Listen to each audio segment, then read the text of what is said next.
নিরীহ ছাত্ররা যখন আন্দোলন শুরু করলো, তখন ওই ছাত্রদের উপরে হামলা প্রথমে কে করলো? যারা করলো, আমি মনে করি তোমরাও তো ছাত্র, তোমরাও তো মেধাবী, নাহলে বিশ্ববিদ্যালয় আঙ্গিনা তোমরা যেতে পারতে না। তোমরা তো মেধাবী ছাত্র, তোমরা এক ভাই আর এক ভাইকে হামলা করলে কেন? আমি মনে করি যত হতাহত হয়েছে এর দায় তাদেরকে নেওয়া লাগবে। এরা প্রথম অন্যায় করছে। এরা পরিবেশটা ভালোই ছিল, একদম ভালো ছিল পরিবেশটা। অতএব কারণে এই ধরনের কাজ আর করবেন না। আমাদের আজকে জাতিসংঘ থেকে, আমি দেখেছি, নেটে দেখেছি, জাতিসংঘ থেকে নিন্দা করেছে এই ঘটনাটা দেখার পরে। কেন এটা হলো? এই দুর্বৃত্ত কয়েকটা, আমি মনে করি এরা মেধাবী ছাত্র না, এরা মেধাবী সন্ত্রাসী। এরা কেন তুমি হাত উঠাতে গেলে তাদেরকে? তোমরা বড়রা তো বুঝাও ভাই, আর কোনো থামো, আমরা বসি, আমরা বসার পথ তৈরি করি, তাই তো হয়ে যায়। আল্লাহর কুরআন মানো, ওয়ামরুহুম শুরা বাইনাহুম, বসে পরামর্শ করো, তাহলে সব মিটে যায়। সংঘাত করা যাবে না। সংঘাতের পক্ষে আমি আগেই বলছি, সংঘাত আমি নেই। সংঘাত আপনার কেউ তৈরি করলেন? সংঘাত কেউ তৈরি করলেন আপনারা? সংঘাত করা যাবে না। এলাকাকে শান্ত রাখবেন, বাচ্চাদেরকে বলবেন আর দৌড়ঝাঁপ করার দরকার নাই, কারণ আমরা চাই না কোনো সংঘাত, আমরা চাই না কোনো মায়ের কোল খালি হোক, আর আমরা চাই না। আমরা কি মনে করেন?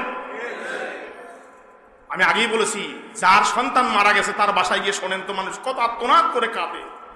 আপনার সন্তান মারা গেলে আপনার যেমন কষ্ট হয়, তার সন্তান মারা গেছে তারও কষ্ট হচ্ছে। আজ একটা বাচ্চাকে তিল তিল করে গড়ে ইউনিভার্সিটি পর্যন্ত পাঠানো চারটিখানি কথা নয়। যার বাচ্চা পরে তারাই বোঝে। আমার বাচ্চা এই যে ইন্টার বন্ধু পড়াইলাম, কেবল ইন্টার পাস করলে, এই বন্ধুটা দেখলাম কেবল ইন্টার, তাতে যেটা বুঝলাম একটা সন্তানকে বড় করতে গেলে কত কষ্ট করতে হয়। আর তাদের সন্তান ইউনিভার্সিটি পর্যন্ত আর কদিন গেলে হয়তো পাস করে গিয়ে চলে আসবে, এরকম পর্যায়ে চলে গেছে। বাংলাদেশ শ্রেষ্ঠ বিদ্যাপীঠ, ঢাকা ইউনিভার্সিটির ছাত্র, তারা বিভিন্ন বিশ্ববিদ্যালয়ের তারা ছাত্র। আমরা সর্বশেষ আমরা দোয়া করব আজকের এই জমায়, যেহেতু বাইনাল আযান ওয়াল ইকামা, ইকামাত এবং আযানের মাঝখানে দোয়াগুলি কবুল হয়। যে কলিজার টুকরা সন্তানগুলি শহীদ হলো, আল্লাহ পাক এদের সবাইকে মাফ করে দিন। আল্লাহ পাক জান্নাতবাসী করুন সকলে বলে আমিন। আমরা আর সংঘাত চাই না। আমাদের দেশটাকে আল্লাহ পাক যেন শান্ত করে দিয়ে দেন। আর ছাত্রদের দায়িত্বের যে কথাগুলি, দাবি দেখার যে কথাগুলি সরকার শুনেছে, বলেছে, আগামী রোববারে একটা ফাইনাল হওয়ার কথা। আল্লাহ পাক যেন আমাদের প্রশাসনকে যেন সহি বুঝ দান করেন, সঠিক ফাসলা দিয়ে দেয়। আল্লাহ কবুল করুক সকালে বলে আমি। রংপুরের যে পুলিশটা, এই যে রংপুরের পুলিশটা, নামটাও সুন্দর, ইউনুস নাম দেখলাম। ওই যে নেটে দেখলে ইউনুস নাম, নামটাও তো সুন্দর। পাটগ্রামে নাকি বাড়ি তার, দেখলাম ওই নেটে দেখলাম। আমরা ভিডিও ইন্টারনেটে কলামে দেখতে পেয়েছি, যখন গুলি করে, ও কি বললো, নেন গুলি করেন, নেন। এটা কি আসলে সে গুলি খাওয়ার জন্য গেছে? রংপুরে এমন কোনো উদ্ভূত পরিস্থিতি হয় নাই যে মানুষকে মারতে হবে, কোনো কিছুই হয় নাই, কিচ্ছু হয় নাই। বরং ঢাকায় বেশি হয়েছে, এখানে কিছুই হয় নাই। সে শুধু বলছে নাও গুলি করে দাও, আর অমনি তুমি গুলি করে দিলা। হ্যাঁ, নির্লজ্জ, তোমার লজ্জা বলতে কিছু নেই। আমি শুনলাম যে বিচার বিভাগে তদন্ত হবে। আমার দৃঢ় বিশ্বাস, বিচার বিভাগে তদন্ত করে পুলিশের ফাঁকি দেওয়া দরকার। মারাত্মক সাংঘাতিক বেকুব পুলিশ এটা। তাকে কথা কেউ বলেনি যে তুমি গুলি করো। আমি মনে করি কেউ গুলি করতে বলেনি, নিজের ইচ্ছা গুলি করতেছে। সে নিজের ইচ্ছা গুলি করেছে। ওইরকম পরিস্থিতির শিকার হয় নাই, জায়গাটা ওরকম পরিস্থিতি হয় নাই যে গুলি করতে হবে। কেন সে গুলি করলো? একটা ছোট্ট ফুটন্ত গোলাপকে। আজ তার হাজারি, তার মায়ের হাজারি, বাপের হাজারি, বোনের হাজারি, ভাইয়ের হাজারি। কেন এটা হবে বাংলাদেশের জমিনে? কি হয়েছে সেখানে? ওয়ালবালাদু তাইয়্যিবু ইয়াখরুজু নাবাতুহু বিইজনি রাব্বিহি। এখানে বালাদ শব্দটাকে আল্লাহ তাআলা দেশ অর্থ ব্যবহার করলেন না। আল্লাহ এখানে বললেন বালাদুন মানে হলো ভূমি। ও লোকেরা, উৎকৃষ্ট ভূমি নিজের রবের নির্দেশে প্রচুর ফল উৎপন্ন করে। অর্থাৎ শান্তিময় এলাকা, উর্বর এলাকা, এই জমিনটাতে আল্লাহ তাআলা বিভিন্ন ফলমূল তোমাদেরকে দিয়ে দেন, অর্থাৎ এই জমিনের মাধ্যমে ফলমূল দিয়ে দেন। ওয়াল্লাযী খাবুসা লা ইয়াখরুজু ইল্লা নাকিদা। আবার নিকৃষ্ট জমিন থেকে নিকৃষ্ট ফসল উৎপন্ন হয়। আপনারা আজকের এই কথাগুলো যে বলতেছি একটু কান লাগায় শুনবেন, কিন্তু খুব গভীর কথা বলছি। আল্লাহ তাআলা বলছেন ওয়াল বালাদুত তাইয়্যিব ইয়াখরুজু নাবাতুহু বিইজনি রাব্বিহি, অর্থাৎ উর্বর ভূমি থেকে ভালো ফসল আশা করা যায়। কথা বোঝা যাচ্ছে তো? উর্বর জমি থেকে ভালো ফসল পাওয়া যায়, অনুর্বর জমি থেকে, নিকৃষ্ট জমি থেকে কখনো ভালো ফসল আশা করা যায় না। আল্লাহ বুঝাচ্ছেন, গোলাম তুমি যদি ভালো হও তোমার ভবিষ্যৎ প্রজন্ম ভালো হওয়ার সম্ভাবনা বেশি। তুমি যদি মন্দ হও তোমার পরিবার থেকে মন্দই জন্মাবে, এটাই হচ্ছে নিয়ম। কত বড় কথা! আপনি যদি ভালো মানুষ হন আপনার পরিবার থেকে ভালো কিছু আশা করা যায়। পশুর পেটে জন্মে পশু, মানুষের পেটে মানুষ। পশুর পেটে পশুই জন্মাবে আর মানুষের পেটে মানুষ জন্মাবে। উৎকৃষ্ট জমির থেকে ভালো ফসল পাওয়া যায়, নিকৃষ্ট জমির থেকে ভালো ফসল পাওয়া যায় না। নিকৃষ্ট জমির থেকে ভালো ফসল পাওয়া যায় না। তাই আল্লাহ তাআলা বুঝাচ্ছেন, গোলামেরা উৎকৃষ্ট জমির থেকে ভালো ফসল পাওয়া যায় আর নিকৃষ্ট জমির থেকে মন্দ ফসল পাওয়া যায়। আল্লাহ তাআলা বলছেন কাযালিকা নুসাররিফুল আয়াতি লিকাউমিন ইয়াশকুরুন। আমি আল্লাহ তাআলা এইভাবে করে বিভিন্ন আয়াত দিয়ে, বিভিন্ন নিদর্শন দিয়ে আমি মানুষদেরকে বোঝানোর ব্যবস্থা করেছি, যাতে করে আমার গোলামরা, আমার বান্দারা কৃতজ্ঞতা স্বীকার করতে পারে। আল্লাহ আরেক জায়গায় এই বালাত শব্দটাকে ব্যবহার করলেন জমিন অর্থে। ওয়াল্লাহুল্লাযী আরসালার রিয়াহা ফাতুসিরু সাহাবাম ফাসুকনাহু ইলা বালাদিম মাইয়িত ফাআহইয়ানা বিহিল আরদা বা'দা মাউতিহা কাযালিকান নুশুর। সূরা ফাতির আল্লাহ তাআলা বলছেন, হে নবী লোকদেরকে জানিয়ে দিয়ে দাও, আমি আল্লাহ মেঘকে অর্ডার করে দিয়ে দিই, মেঘ তুমি যাও অমুক এলাকার ভিতরে বালাদাতুম মাইয়িত, বালাদিম মাইয়িত, মৃত্যু জমিন যেখানে আছে ওই এলাকায় পানি বর্ষণ করে দিয়ে দাও, আর এই জমিন যেন ফসল ধারণের ক্ষমতাটা পেয়ে যায়। সুবহানাল্লাহ বলেন। আমি আল্লাহ এইভাবে করে জমিনকে বলি যেন ফসল ধারণের ক্ষমতা পায় এই বৃষ্টির মাধ্যমে। এখানে বালাত শব্দটি আল্লাহ নিলেন, এখানে কি শব্দে? মাটি অর্থে, জমিন অর্থ নিলেন। আবার বালাত শব্দটিকে বলা হয়, মক্কা নগরটাকেই বলা হয় বালাত। ওই যে আমরা সবাই জানি ওয়াত্তিন ওয়াজ্জাইতুনি ওয়া তুরি সিনিন ওয়া হাজাল বালাদিল আমিন লাকাদ খালাকনাল ইনসানা ফি আহসানি তাকওয়িম। সুবহানাল্লাহ বলেন। আল্লাহ এখানে বলছেন তিনের কসম, জাইতুনের কসম, সিনাই পর্বতের কসম, ওয়া হাজাল বালাদিল আমিন, এই শান্তিময় নগরের কসম। এখানে বালাদ মানে নগর, বালাদ মানে কি? নগর।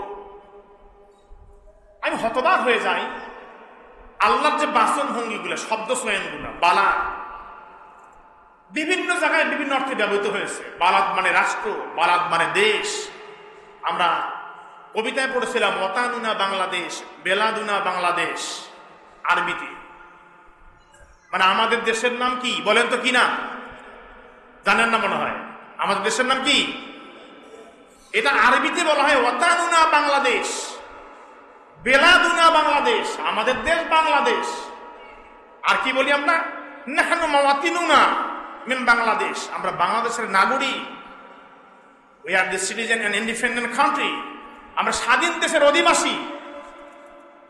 এটা আরবিতে কবিতা আছে। অত আমরা আরবির চেয়ে ইংরেজি গুরুত্ব এখন আমরা বেশি দিয়ে থাকি।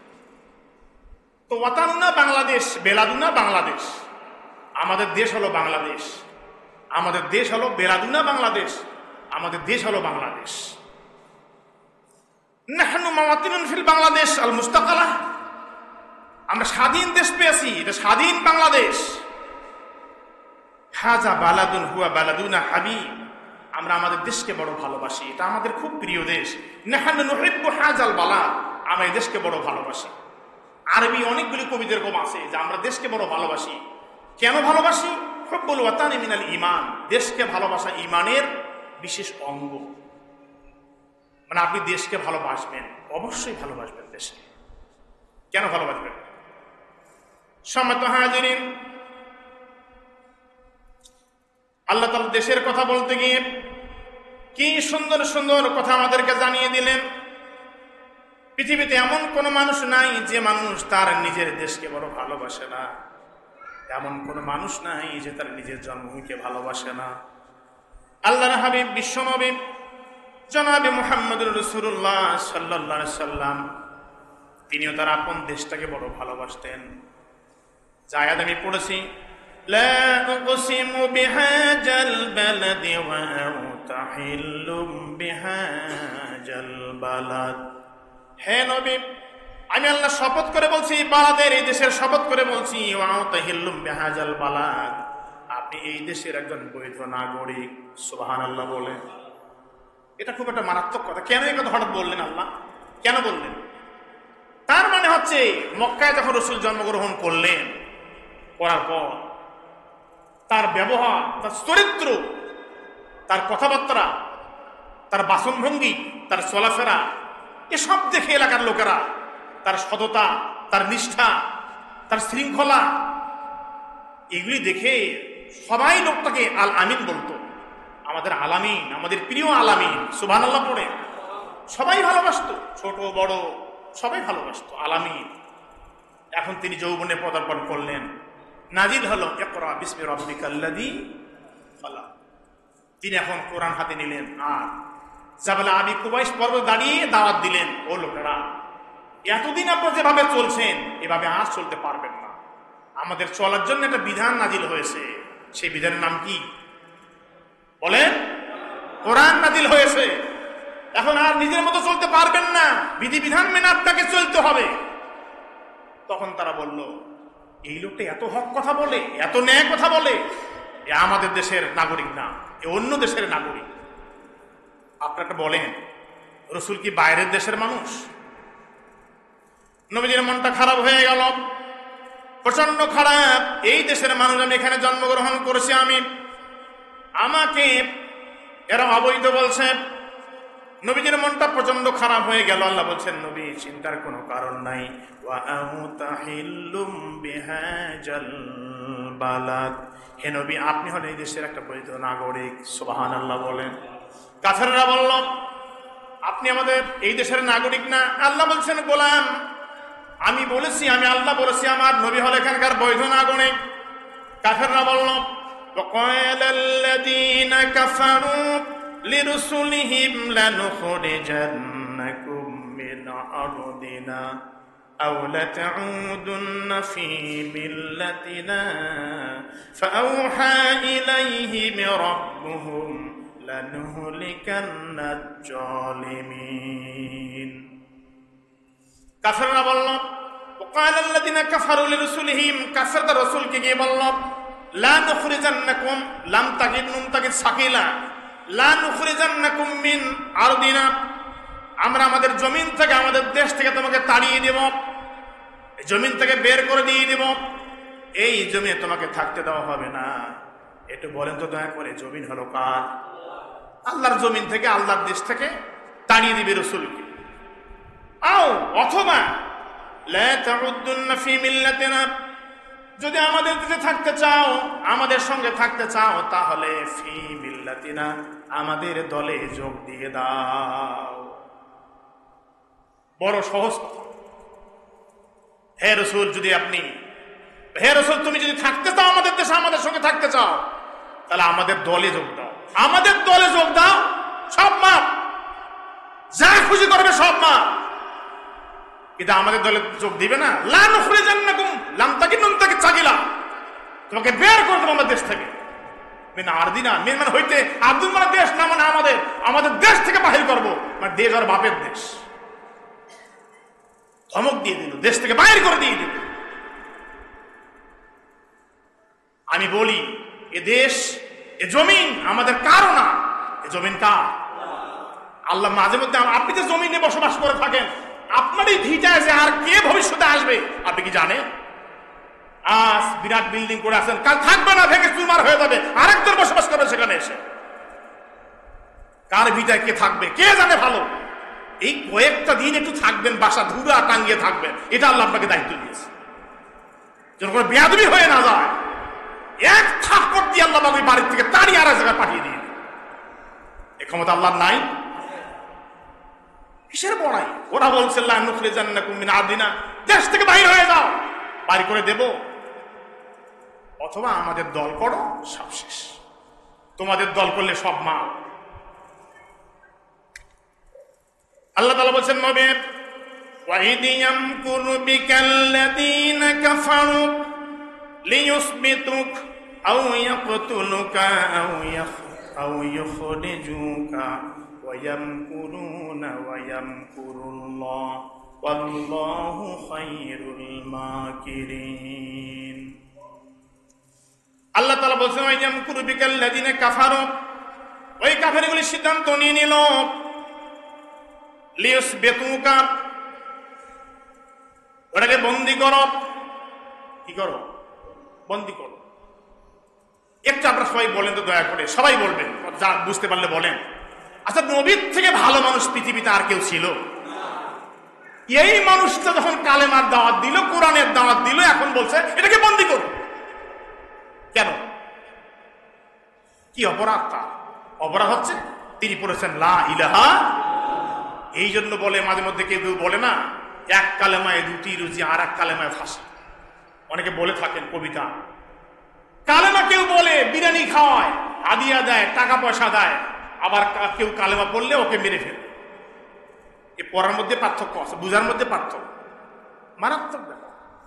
নবীও পড়েছিল লা ইলাহা। এখন যদি আপনাদের এখানে কেউ বলে, এখন ভিখারিও 10 বলে লা ইলাহা ইল্লাল্লাহ, ভিক্ষা দেয়, ভিক্ষা দিয়ে বিদায় দিয়ে দিচ্ছে। মানে লা ইলাহা বোধহয় ভিক্ষা করার দোয়া, ভিক্ষা করার দোয়া পাইছে লা ইলাহা ইল্লাল্লাহ। যদি মানুষরা বুঝতে পারতো লা ইলাহার মানে কি, তাহলে এই কালেমা যে ভিক্ষুক পড়তো ওকে ভিক্ষায় দিত। তুমি লা ইলাহা বোঝো? উপস্থিতি নবীজি কালেমার দাওয়াত দিলেন। এত ভালো মানুষ, যাকে 39 বছর যাবত বলছেন যে ভালো মানুষ, কেউ তার দোষ ধরল না। আর 40 বছর পূর্ণ হলে যখন আয়াত নাজিল হলো, এই আয়াতের কথা বলতে গিয়ে লোকটা এখন খারাপ হয়ে গেল। এত ভালো মানুষটা খারাপ হয়ে গেল। আল্লাহ তাআলা বলছেন নবী, চিন্তার কোনো কারণ নাই। হ্যাঁ নবী, ওরা সিদ্ধান্ত নিল, চক্রান্ত করল, লিয়ুসবিতুকা, তোমাকে এরা বন্দী করে দিয়ে দিবে, আও ইয়াকতুলুকা, অথবা হত্যা করবে।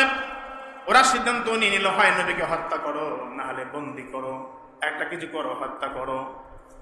আমার প্রিয় ভাইয়েরা, একটা জিনিস মাথায় রাখবেন, আমি কয়েকদিন আগে আপনাদেরকে বলেছি, আজও বলছি, এই পৃথিবীতে হত্যার মতো নিকৃষ্ট কাজ আর হয় না। আপনি যাকে হত্যা করবেন, যাকে মেরে ফেলবেন, তার বাসায় যা আত্মনাদ করে কাঁদে, একটু বাসায় গিয়ে আপনি দেখেন পরিবারে কি আত্মনাদ করে মানুষ কাঁদে। এটা কথা মাইন্ড করবেন না, বোঝার জন্য বলছি। আমাদের মাননীয় প্রধানমন্ত্রী মাঝে মধ্যে দেখবেন ছোট ভাই শেখ রাসেলের জন্য কাঁদে। দেখছেন আপনারা কখনো? টেলিভিশনের কথা বলে যখন, এই যে 15 আগস্ট আসতেছে, দেখবেন কেন? একটা কলিজার টুকরো ছোট ভাই শেখ রাসেল, ছোট্ট একটা মানুষ, ফুটন্ত গোলা, সেটা ছোট্ট মানুষ, নিষ্পাপ ছেলে। এই ছেলেকে যারা হত্যা করলো, তাকে পৃথিবীর বুকে থাকতে দিল না। ছোট্ট একটা নিষ্পাপ সন্তান পৃথিবীর থেকে মারা গেল, শেখ রাসেল। আমি দেখি মাঝে মধ্যে প্রধানমন্ত্রী এখনো শেখ রাসেলের কথা বলতে গেলে হাউমাউ করে কেঁদে ফেলে। আপনার ছোট ভাই যদি মরে যায়, ছোট্ট ভাই মরে যায়, আপনি কাঁদবেন না? আজকে বাংলাদেশেও তো বেশ কিছু রাসেল মারা গেল, তারাও তো কারো ভাই, কারো সন্তান। একটু চিন্তা করুন, আপনি আপনার ভাইটাকে যেমন ভালোবাসেন, ওই আরেক রাসেলকে সেও ভালো, তার ভাইকে সে ভালোবাসে। তার বাপ মা তাকে ভালোবাসে। আমি মনে করি, আমি প্রথমে শুরু করেছি, যদি আমাদের দেশের দায়িত্বশীলরা যদি এই কোরআন বুঝতো, কোরআন যদি মানতে পারত, তাহলে আমাদের দেশে আজকে হতাহতের ঘটনাটা ঘটতো না। কত সুন্দর কথা আল্লাহ বলেছেন, গোলামেরা। 1 নম্বর আমি তোমাদের সূরা বারাত, দেশের নামে সূরা দিয়েছি। দেশ কি, দেশ নিয়ে সূরা দিলাম। এরপরে যখন কেউ তোমাদের কাছে চাবে, সূরা মুজাদালা দিলাম। কিছু চাবে, তোমরা তাড়াতাড়ি পরামর্শ, সবাই সিদ্ধান্ত গ্রহণ করো। এটা কি করো ভাই, সিদ্ধান্ত দিয়ে দাও। আমরুহুম শুরা বাইনাহুম, সুবহানাল্লাহ পড়েন। সূরা শুরা পড়েন, আজকে আপনি কোরআন পড়েন। 10 জন 10 কথা বললেই ভেদাল হবে। এটা আল্লাহ বলেছেন, গোলাম খবরদার, 10 জন 10 কথা নয়, সবাই মিলে পরামর্শ করো। আমরুহুম শুরা, সূরা একটা পরামর্শ নামে একটা সূরা আল্লাহ দান করেছে। কোরআন না বুঝার কারণ আছে আমাদের এই সমাজে এই অবস্থাগুলো হচ্ছে। মানুষ কোরআন বুঝতো, এটা হতো না। আমাদের কোরআন সম্পর্কে ধারণা নাই, তাই আমাদের অবস্থা হচ্ছে। মনে করুন এখানে গন্ডগোল বেঁধে গেছে। এই গন্ডগোলটা মিটানোর জন্য আমাদের বসে পরামর্শ করি, মুরব্বীরা পরামর্শ করি, কি করা যায়, একটা ভালো সুরাহা আসবে। আর একটা হাম্বড় কথা বললে কিছু হবে না।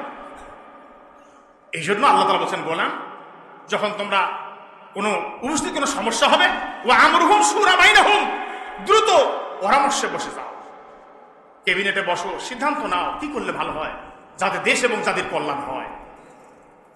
আমরা কোরআন না বুঝার কারণে, না মানার কারণে আজকে আমাদের এই অবস্থা হয়ে গেল। বক্তব্যটি আমি সেটা দিচ্ছি আপনাদের সামনে, A to Z। যারা প্রথম থেকে আসছেন শেষ পর্যন্ত ভালো করে শুনবেন, কানে ঢুকাবেন কথাগুলি কি বলছে, মাথায় মগজে ঢুকাবেন। একটা সন্তান, তুমি ছাত্রলীগ করো, তুমি সাধারণ ছাত্র হও, ঢাকা ইউনিভার্সিটিতে যারা চান্স পায় তারা ফাঁকাও ছাত্র না, এরা মেধাবী ছাত্র। কোন কারণে সে একটা দলের সঙ্গে সম্পৃক্ত হয়েছে, কিন্তু প্রত্যেকটা ছাত্র মেধাবী। ওখানে আন্দাজে চান্স হয় না, কি আন্দাজে চাঁদ হয়? প্রত্যেকটা সেরাতে শেখ রাসেলের মতো প্রত্যেকটা সন্তান কারো না কারো সন্তান। কেন হতাহত হলো আমাদের দেশের সন্তানগুলি? কেন মারা গেল তারা? কেন মারা যাবে তারা? কেন তারা দাবি দাবা করেছে? আপনারা মুরব্বীরা বসতেন যে বাবা তোমরা বসো, আমরা সিদ্ধান্ত নিচ্ছি তোমাদের জন্য। আপনার মুরব্বীরা বসতেন, সিদ্ধান্ত নিতেন, একটা পরামর্শ দিতেন, যাও তোমরা ক্লাসে যাও, আমরা একটা পরামর্শ নিয়ে তোমাদের জানাচ্ছি। আজকে হতাহতগুলি হতো না। কতগুলি তাজা ফুটন্ত গোলাপ ঝরে গেল। আল্লাহ তাদেরকে জান্নাতবাসী করুন। খুব কষ্ট লাগছে। আমি দেখছি প্রথম যখন আমাদের এই বিষয়টা শুরু হয়, তখন কিন্তু ছাত্ররা প্রথম আন্দোলন শুরু করে, কোনো মিছিল করছিল ছেলেগুলি, তখনই যদি ডেকে বলা যেত বাবারা তোমরা ক্লাসে যাও, আমরা দেখতেছি, হয়তো আজকে এই কাজটা হতো না। এর দায় কে নেবে বলেন আপনারা? খুব কষ্ট হচ্ছে আসলে। কত মা আত্মনাদ করছে, কত বাবা আত্মনাদ করে কাঁদছে। এই সহিংস আমরা কখনো চাই না। প্রত্যেকটা মানুষ তার পরিবারের সন্তানদেরকে ভালোবাসে।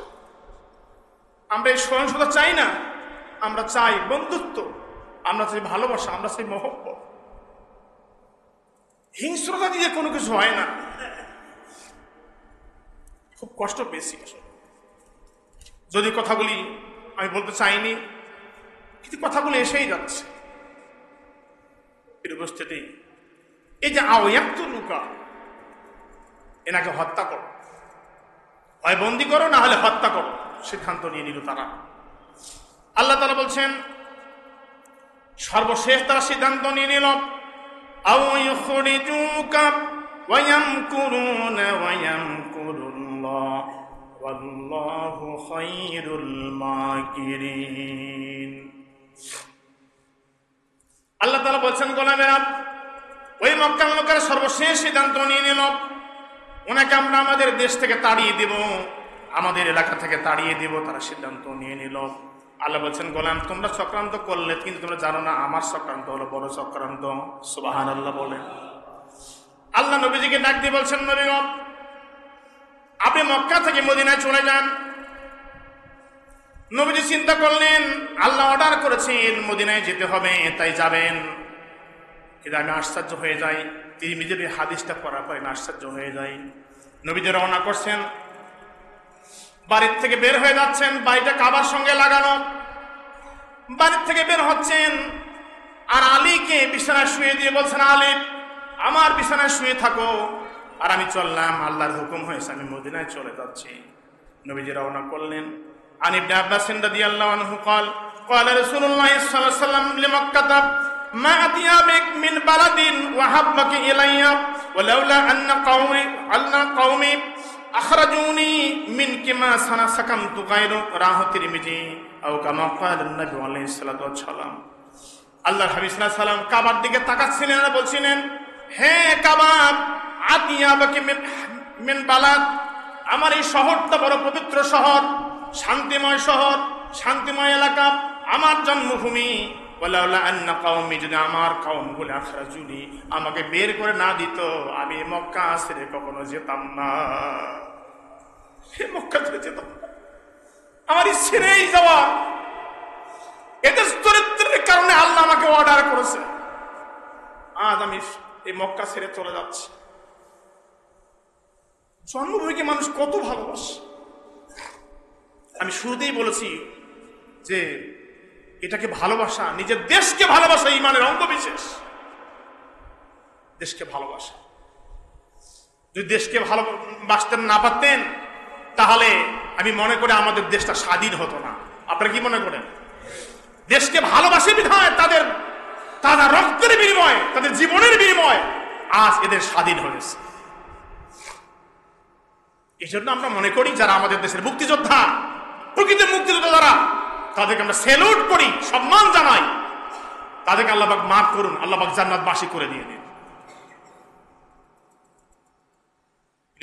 দেশকে যারা প্রকৃত ভালোবাসছিল, আমরাও ভালোবাসবো, আমাদের সবাইকে ভালোবাসতে হবে, নিজের দেশকে আমরা ভালোবাসবেন। এর উপস্থিতি রাসূল কাঁদছেন আর যাচ্ছেন মক্কার দিকে, মুখ ফিরে কাঁদছেন আর বলছেন, মক্কা ইচ্ছা ছিল না যাওয়ার আমার। ওয়ালাউলা আন্না কওমি, তার শব্দ শোনাটা কত সুন্দর। ওয়ালাউলা আন্না কওমি, লাউলা যদি না, আন্না কওমি, আমার এই সম্প্রদায়ের লোকগুলো আমার দুষ্টামি না করতো, আমি যেতাম না। আখরাজুনি মিনকি, তোমার থেকে আমাকে এরা বের করে দিল। আজ আখরাজুনি, এই মুতাকাল্লিম আমাকে বের করে দিল, মিনকি তোমার থেকে। হে কাবা, যেতে চাইনি, তোমার থেকে আমাকে বের করে দিয়ে দিল। মা সাকান্তু গায়রুক, আমি অন্য জায়গায় বসবাস করতাম না। মা সাকান্তু, মা মানে না সাকান্তু, বসবাস করতাম না গায়রুক, অন্য কোনো জায়গায়।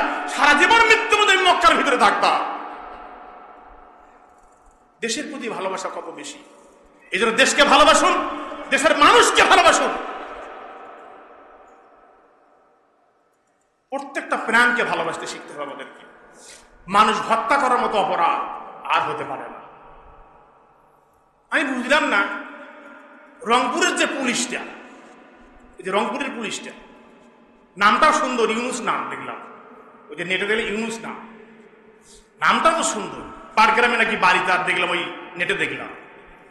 আমরা ভিডিও ইন্টারনেটে কলানে দেখতে পেয়েছি, যখন গুলি করে, ও কি বললো, নেন গুলি করেন, নেন। এটা কি আসলে সে গুলি খাওয়ার জন্য গেছে?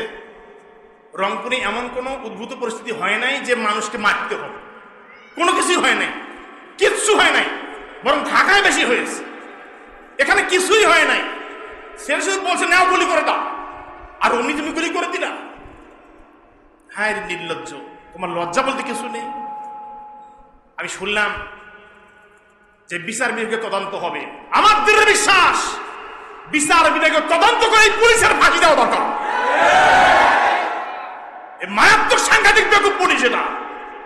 তাকে কথা কেউ বলেনি যে তুমি গুলি করো, আমি মনে করি কেউ গুলি করতে বলেনি, নিজের ইচ্ছা গুলি করতেছে, সে নিজের ইচ্ছা গুলি করেছে। ওইরকম পরিস্থিতির শিকার হয় নাই, জায়গাটা ওরকম পরিস্থিতি হয় নাই যে গুলি করতে হবে। কেন সে গুলি করলো? একটা ছোট্ট ফুটন্ত গোলাপকে। আজ তার হাজারি, তার মায়ের হাজারি, বাপের হাজারি, বোনের হাজারি, ভাইয়ের হাজারি। কেন এটা হবে বাংলাদেশের জমিনে? কি হয়েছে সেখানে?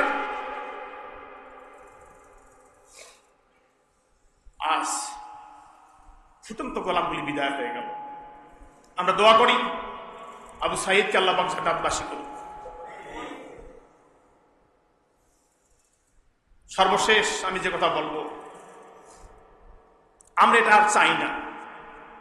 মাননীয় প্রধানমন্ত্রী, স্বরাষ্ট্রমন্ত্রী, তারপরে আপনার অনেক বড় বড় মন্ত্রীরা বলেছে যে আমরা ছাত্রদের দাবি মেনে নিয়েছি, আমরা বসবো। ছাত্ররা বসলে আমরা বসবো।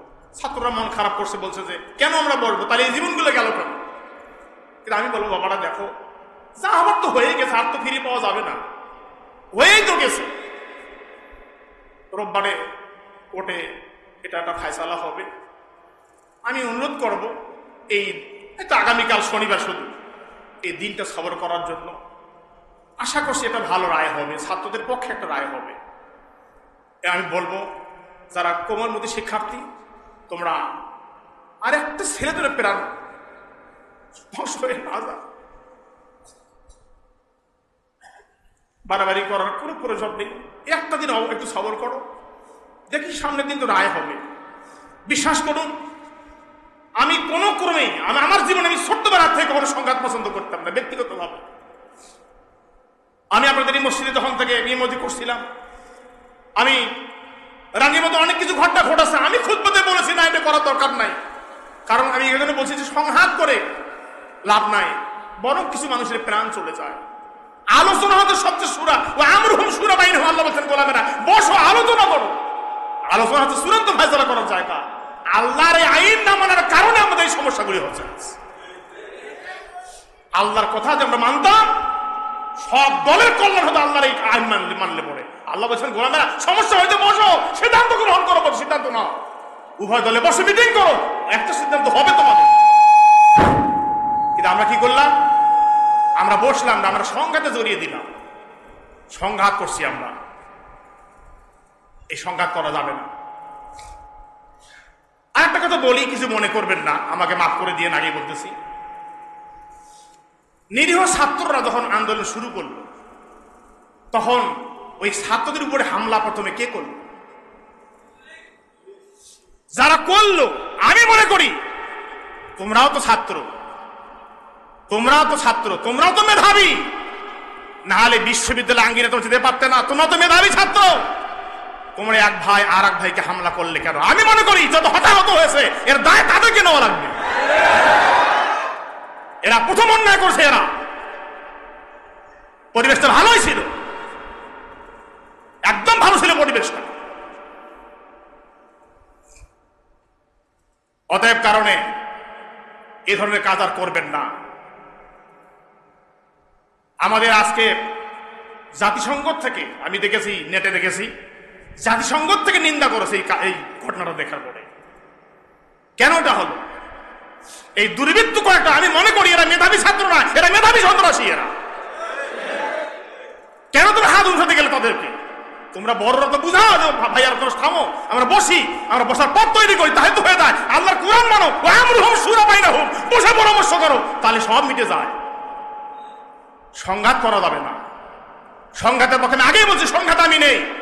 সংঘাত আপনার কেউ তৈরি করলেন, সংঘাত কেউ তৈরি করলেন আপনারা? সংঘাত করা যাবে না। এলাকাকে শান্ত রাখবেন, বাচ্চাদেরকে বলবেন আর দৌড়ঝাঁপ করার দরকার নাই। কারণ আমরা চাই না কোনো সংঘাত, আমরা চাই না কোনো মায়ের কোল খালি হোক, আর আমরা চাই না।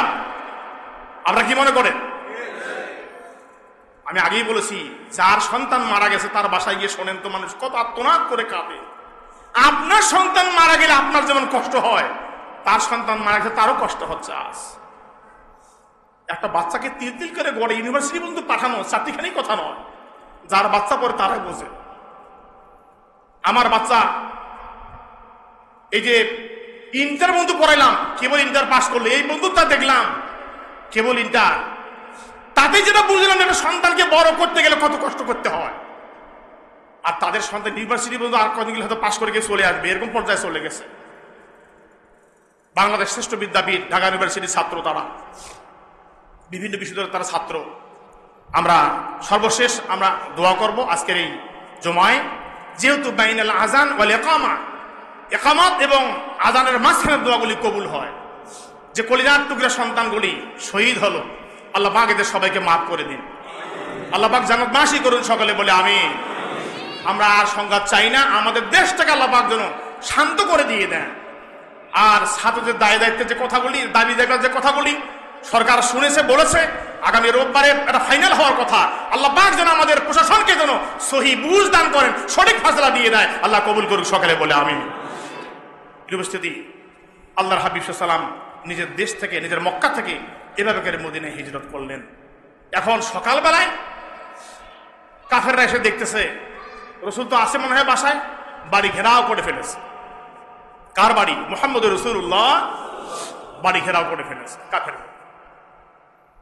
দেখছে সর্বনাশ, একজন মানুষ শুয়ে আছে। কাফের গুলি বলল মনে হয় নবী শুয়ে আছে, একে মেরে দিয়ে দাও, মেরে দিলেই তো নবী শেষ হয়ে গেল, তাকে মেরে ফেলো। সময় তো ভাইয়েরা, আলী কাররামুল্লাহ শুয়েছিলেন বিছানার ভিতরে, তিনি ভয় করেন নাই। তিনি মনে মনে ভাবলেন মৃত্যুর ফয়সালা আসমানেই হয়। তিনি মাথার ঘোমটাটা সরাচ্ছেন না, আর মনে মনে ভাবছেন এটাও ওরা নবী বলে, নবী মনে করে আমাকে মেরে ফেলুক, তাহলে কিয়ামতের দিন আমি আল্লাহ রাসূলকে বলতে পারবো হুজুর আমার বিনিময় আপনি দুনিয়ায় বেঁচেছিলেন।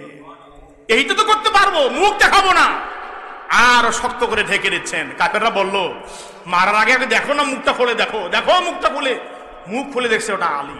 সুবহানাল্লাহ পড়ে গেল কোথায়? এতগুলি মানুষ আমরা হাতে হাত দিয়ে বসে আছি, গেল কোথায়? কিভাবে গেল? সময় তো হাজিরিন, সূরা তওবায় আসছে কাফেররা যখন ঘিরে ফেলেছিল বাড়ি, হঠাৎ করে একটা ছোট্ট ঝড় হলো। সেটা পানির ঝড় না, বালু ঝড়। বালু একটা ঝড় হলো। আল্লাহ বলছেন নবী হে, আপনি যখন পার হবেন এক মুষ্টি বালু নিয়ে আপনি ফু দিয়ে, কয়েকটা আয়াত পরে ফু দিয়ে আপনি ছেড়ে দিয়ে দিবেন। রাসূল এই বালুগুলি হাতে নিয়ে যখন ফু দিয়ে যখন ছেড়ে দিয়ে দিলেন, রাসূল ভাবলেন আমি এই বালুগুলি একদিকে ফু মারবো, সব দিকে ছুঁড়ে মারবো, কেমন করে সব দিকে চলে যাবে। আল্লাহ বলছেন নবী আপনি বালুগুলি শুধু ছেড়ে দিয়ে দেন, আর ঝড়োহা তৈরি করে দিয়া সব কাফেরদের চোখে দেওয়ার দায়িত্ব আমি আল্লাহ নিলাম। এক মুষ্টি বালু ছেড়ে দিলেন, আর অমনি বালু ঝড় হয়ে সমস্ত কাফেরের চোখে বালুগুলি পড়ে গেল। আর বালু চোখে বলে সবাই তো সব ছেড়ে দিয়ে এই চোখ রগড়া শুরু করলো। ওই ফাঁকে পার হয়ে গেলেন মুহাম্মদ রাসূলুল্লাহ। আল্লাহ যদি কাউকে বাঁচাতে চায়, কেউ মারতে পারবে? আল্লাহ তাকে বাঁচিয়ে দিলেন। তবে তিনি যাওয়ার সময় খুব কেঁদেছিলেন, আয় আল্লাহ আমি চাইনি, আমার দেশটাকে আমি খুব ভালোবাসি, আমার এই স্থানটাকে, মাকানটাকে আমি খুব ভালোবাসি, আমার এই মক্কাকে আমি খুব ভালোবাসি।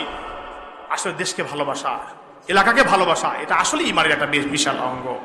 আল্লাহ বলছেন গোলাম শোনো, আয়াহসাবু আন লা ইয়াকদির আলাইহি আহাদ আয়াহসাবু আন লাম ইয়ারাহু আহাদ। ও লোকেরা, তোমরা যা করছো আমি আল্লাহ এই শান্তিময় নগরে কসম করে বলছি, তোমরা যা করছো আমি আল্লাহ দেখছি। তোমরা কারা কারা ভালো করছো, কারা কারা মন্দ করছো আমি আল্লাহ দেখেছি। আমার চোখ ফাঁকি দেওয়ার কোনো উপায় নাই। আছে সূরা বারাত আল্লাহ বললেন, ও গোলামেরা তোমরা পৃথিবীতে যা কিছু করছো আমি আল্লাহ দেখছি, আমার চোখ ফাঁকি দেওয়ার কোনো উপায় নাই। আমি দেখছি তোমরা কারা কোন কাজ করছো। আয়াহসাবু আন লা ইয়াকদির আলাইহি আহাদ। তোমরা কি মনে করছো তোমাদের উপরে কেউ জোর করতে পারবে না? এমন দিন আসবে, এমন দিন আসবে তোমার জোর আর খাটবে না। সেদিন জোর খাটবে কার? আল্লাহর জোর খাটবে, মানুষের জোর সেদিন খাটবে না। আয়াহসাবু আন লাম ইয়ারাহু আহাদ। কেউ দেখছে না? না না, ভুল চিন্তা করছো। আমি আল্লাহ তোমাদের প্রত্যেকটা কাজের খবর রাখছি, আর প্রত্যেকটা কাজের হিসেব আমি আল্লাহর কাছে দেওয়া লাগবে। সুতরাং সূরা বালাত থেকে, এই দেশের নামে যে সূরা আমরা পেলাম, এই বালাত থেকে এটুকু আমরা পেলাম যে আল্লাহ তাআলা সূরা বালাত দেশের নামে সূরা দিয়েছেন, রাষ্ট্রের নামে সূরা দিয়েছেন, ঝগড়া টগড়া লাগলে মোজাদালা এই সূরা দিয়েছেন, তারপরে ঘটনা উল্টাপাল্টা ঘটে গেলে ও আমরুম সূরা বাইনুম সূরা দিয়েছেন, মীমাংসার সূরা দিয়েছেন, সমস্ত সূরা দিয়ে অর্থাৎ গোটা মানুষের জীবনটাকে কমপ্লিট করে আল্লাহ এই কোরআন নাজিল করে দিয়েছেন। আপনার জন্ম থেকে মৃত্যু পর্যন্ত কোথায় কি প্রয়োজন, প্রত্যেকটা বিষয়কাল সেটিং করে দিয়ে আল্লাহ কোরআন নাজিল করেছেন। আমরা কোরআন মানলেই আমরা অবশ্যই দুনিয়াতে শান্তি, পরকালে মুক্তি পাবো। আসুন আমি সহ যে কথাগুলি বললাম, আল্লাহ আমাদের সবাইকে আমল করার তৌফিক দিন। সকালে বলে আমিন।